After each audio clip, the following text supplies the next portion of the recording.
Vamos lá, gente. Vamos lá antes que a bateria acabe, hein? Porque sexta-feira à noite está daquele jeito, mas como é bom estudarmos juntos e agora já estamos indo para a reta final, tem mais 3 capítulos, aprendendo muito sobre essa figura incrível, Mordecai. Não esquece de colocar aqui nos comentários o que mais te impactou na aula de hoje, curta o vídeo, se inscreva no canal, chama todo mundo, muito importante a participação. Vamos lá, Esther capítulo 8. Naquele mesmo dia, o rei Assuero deu à rainha Esther a casa de Amã, inimigo dos judeus. E Mordecai foi trazido à presença do rei, porque Esther revelou que ele era o seu parente. Então, até então, não tinha nem ideia, o rei nem imaginava que Mordecai era parente de Esther. Finalmente chegou essa revelação. Momento certo. Há tempo para todas as coisas. Sabedoria.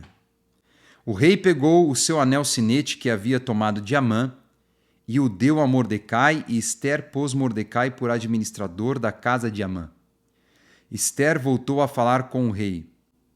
Então vemos Amã, vemos Mordecai sendo honrado e colocado na posição de Amã, não digo em todas as funções, todas as tarefas, mas naquela posição. Ela se lançou aos pés do rei e com lágrimas lhe implorou que revogasse a maldade de Amã o Agagita e a trama que ele havia arquitetado contra os judeus. O rei estendeu o cetro de ouro para Esther. Foi favorável àquilo que ela estava pedindo. Então ela se levantou, pôs-se em pé diante do rei e disse: Se for do agrado do rei, se eu achei favor diante dele, se isto parecer justo aos olhos do rei, e se nisto lhe agrado, olha a comunicação dela, gente, que se escreva uma ordem revogando os decretos concebidos por Amã, filho de Amedata o Agagita, os quais ele escreveu para aniquilar os judeus que se encontram em todas as províncias do rei. Pois como poderei ver a desgraça que sobrevirá ao meu povo? Como poderei ver a destruição da minha parentela? Então é muito interessante no discurso dela que ela expressa essa dor. Ela leva o rei Assuero a ter essa empatia. Imagine você no meu lugar, rei, em ver o seu povo caindo nessa desgraça, em a sua parentela ser destruída. Então o rei Assuero disse à rainha Esther e ao judeu Mordecai: Eis que dei a Esther a casa de Amã, que foi pendurado numa forca porque tinha planejado matar os judeus. Então o responsável foi morto. E agora, em nome do rei, escrevam aos judeus o que bem lhes parecer e selem o documento com o anel sinete do rei, a prova de que era dele essa lei.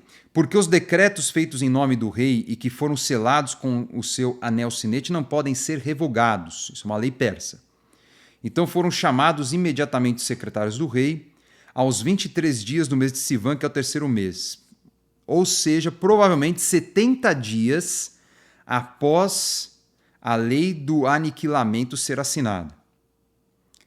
E segundo tudo que Mordecai ordenou, foi redigido um decreto para os judeus, para os sátrapas, que eram como que governadores de províncias, para os governadores e para os oficiais das províncias que se estendem da Índia até a Etiópia. É o tamanho desse império.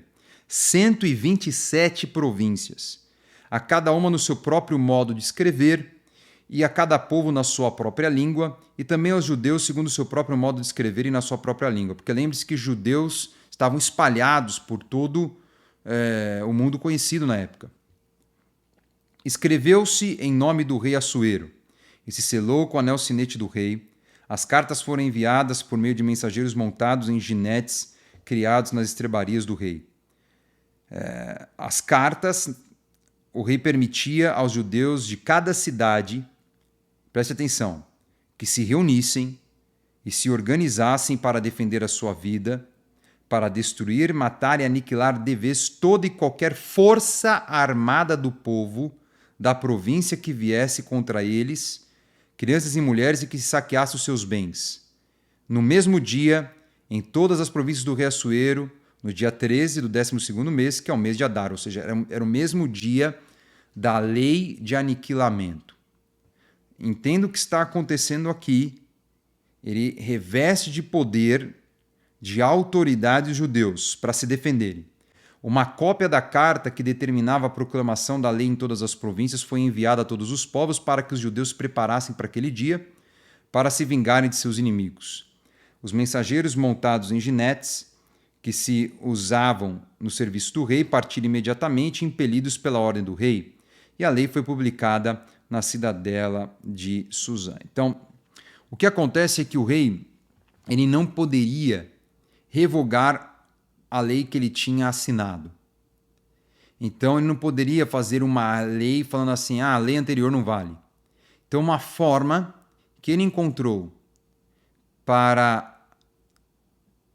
anular aquela lei sem diretamente anular, vamos dizer assim, foi revestir os judeus de autoridade. Então, o que aconteceu é mais ou menos o seguinte. Na primeira lei, ele tinha dado recurso, ele tinha autorizado que essas milícias em todas as províncias se armassem para aquele dia para aniquilar os judeus. Eles tinham a proteção do rei para aquilo. Na outra ocasião, trazendo para outra ocasião, ele faz uma lei como que tirando essa proteção real daqueles que eram inimigos dos judeus e entregando essa proteção real aos judeus. Então, os judeus agora têm a minha proteção para se defenderem, para se prepararem contra os inimigos. Nós vamos ver depois do futuro que realmente existiam inimigos e que houve esse conflito e que os judeus venceram e celebraram. Mas, com certeza, aquilo que estava sendo preparado foi despotencializado, porque, é óbvio, pensaram, bom, se o rei não está mais protegendo e agora está protegendo os judeus nessa nova lei, dando a eles o direito de lutar, de se defenderem, então, para que eu vou me envolver nisso?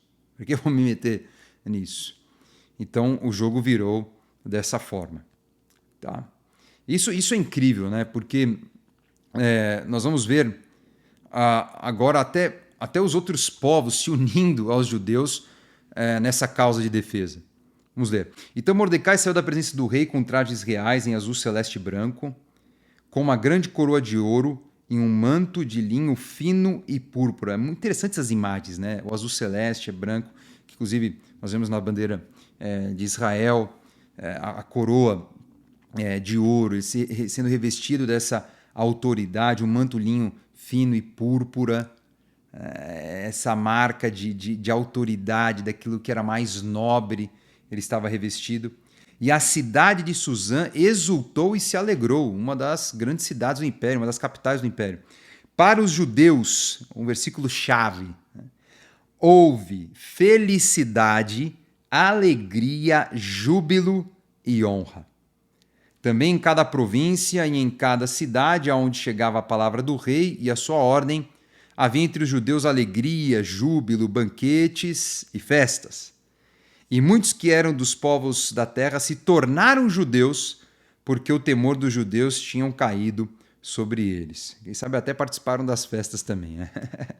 Bom, aqui é muito interessante esse capítulo, trazendo para a nossa realidade. Figura bem como simbolicamente se move o mundo espiritual. Nós vemos um decreto com uma força tão grande, praticamente anulando o outro. Porque esse segundo decreto revestiu de autoridade os judeus e tirou a autoridade do primeiro decreto. E isso é uma figura muito interessante. O mundo espiritual se move como essas figuras, como se fossem decretos.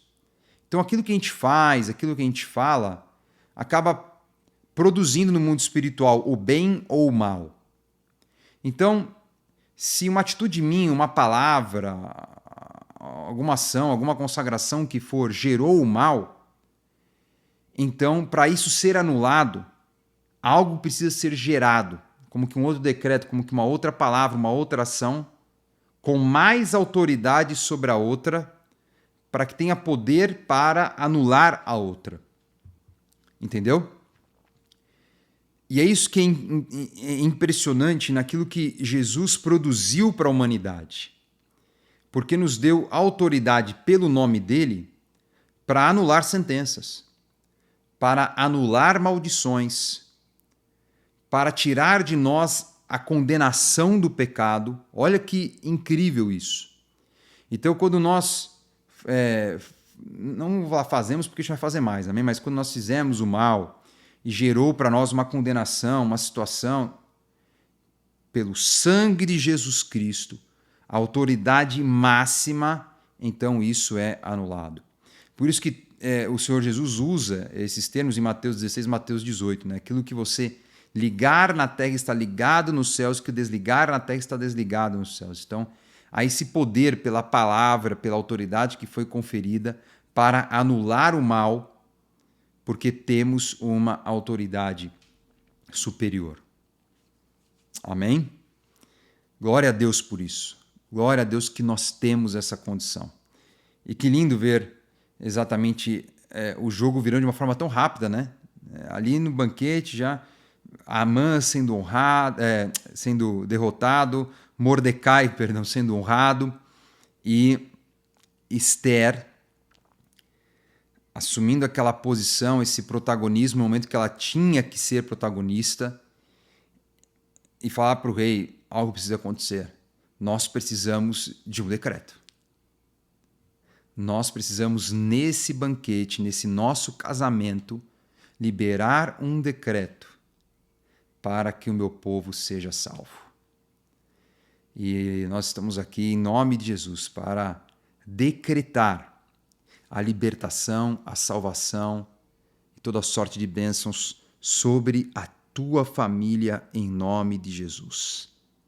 Vai acontecer, vai ter alegria, vai ter felicidade, júbilo, honra. A obra vai se completar, creia nisso. Pelo nome de Jesus, a cédula de dívida que era contra nós foi rasgada. O Senhor Jesus triunfou sobre principados e potestades na cruz do Calvário. Aleluia! E nos deu essa autoridade, nós somos a noiva, a igreja, para desligar e ligar no mundo espiritual. E nós ligamos as bênçãos, as vitórias, a libertação, a cura, a salvação, em nome de Jesus. Amém? Deus te abençoe. Valeu demais. Agora só tem mais 2 capítulos, hein? Para a gente completar. E escreva aqui nos comentários o que foi mais marcante no estudo de hoje, tá bom? Um beijo, até a próxima.